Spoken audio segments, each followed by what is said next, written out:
In this video, we're going to take a look at Sony's G Master 24-70 2.8 zoom lens. Now, I do want to mention, with this review, I'm only really looking at the lens for video work, for electric cinematography. I really do not delve into any of the benefits or advantages or disadvantages with still photography. For that, you'll have to look at other reviews. Again, for myself, this is only for motion work. So, the Sony lens, this is a beauty. It's pretty hefty, 82 millimeter front filter. And right now at B&H, they sells for $2,098. So this is a premium still lens, still zoom lens.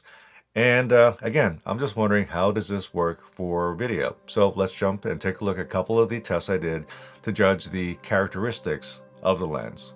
We're going to look at bokeh first, and when our lens goes to close focus, you can see the Christmas lights, they all go to a very nice round shape. Even at the corners and on the sides, they resolve to a very nice round shape, as you see here. Now at a 5.6, our lights in the background continue to resolve to a very nice round shape, center and also at the edge of frame.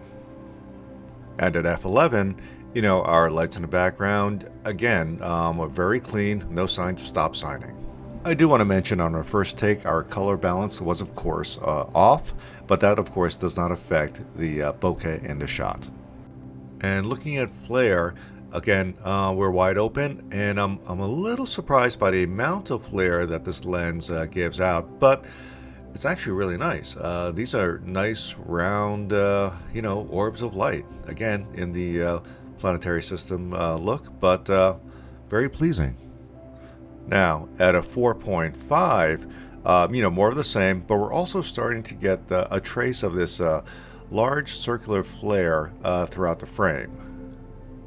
Now, when we stop down to an f8, I think these concentric flares are starting to get a little too prominent and kind of weird, but that's just, my thought. And in this flare test, where we have the large soft light just off frame, we see how our lens handles this flare. We're jumping outside now to look at some breathing, and of course going to the house and back, and our COVID friend up front.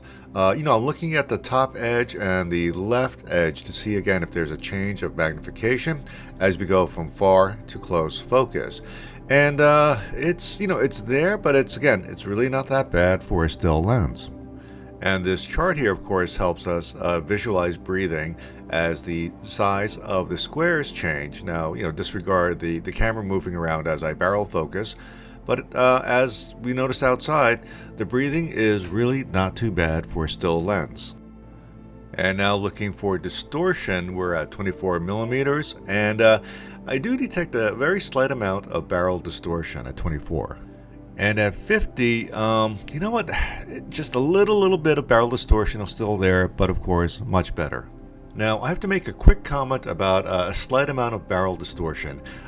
It's not necessarily a bad thing. In fact, a lot of Cooke lenses, a lot of the classic Cooke lenses from the S4 to the S3, S2s, they exhibit a slight amount of barrel distortion, and many people feel that's part of the Cooke look, where it really kind of, adds a three-dimensional effect to the image. So it's there very slightly, but again, not the end of the world by any means. And at 70 millimeters, at least on my computer system, it's looking pretty flat. I threw in this quick autofocus test because with other lenses I've noticed they had some problems, but the Sony was very consistent. Well, that's going to wrap it up for Sony's G Master 24-70 f2.8 lens. Now, how is this for video? I will have to say that optically, this is a great lens, as you would expect, especially for the price. It's a premium still zoom lens from Sony, and it's really good optically. One thing that surprised me are the flares. I kind of expected a little more flare suppression, but when I did see the flares, they were aesthetically, they had a lot of character. I thought they were very pretty, and that's actually a positive thing because, so many clients, they're not looking for a perfect, flare-free, glare-free image. They want something with a little bit of character, and quite often I get a request for vintage lenses and or a vintage look. And so we're always trying to find something that performs well, that's reasonably priced, and that has a nice look to it. And I'm finding that this lens does kind of check off all those check marks. It's just a nice lens. At the price, it is a premium. It is priced as a premium still photography lens, but it does work for video. Now, that's assuming that you want to use autofocus. If you need to use manual focus, I think with any of these lenses that focus by wire, it's going to be an issue because it's nearly impossible to get repeatable focus marks in manual focus. Now, when I tested it, when I went from near to far, it was always at a different mark. So in terms of getting repeatable focus, the traditional way is going to be difficult. If you focus purely by monitor, of course it'll work. If you can barrel focus looking at the LCD in the background, it'll kind of work. My experience though is that you actually kind of want to have repeatable marks when working in manual focus, especially with a crew. So that's something that I'd have to consider if I want to pick up a lens like this, is manual focus, because I'm frankly more comfortable with manual focus than autofocus. But as an autofocus lens, this worked great. And, it's just a very nice piece of glass.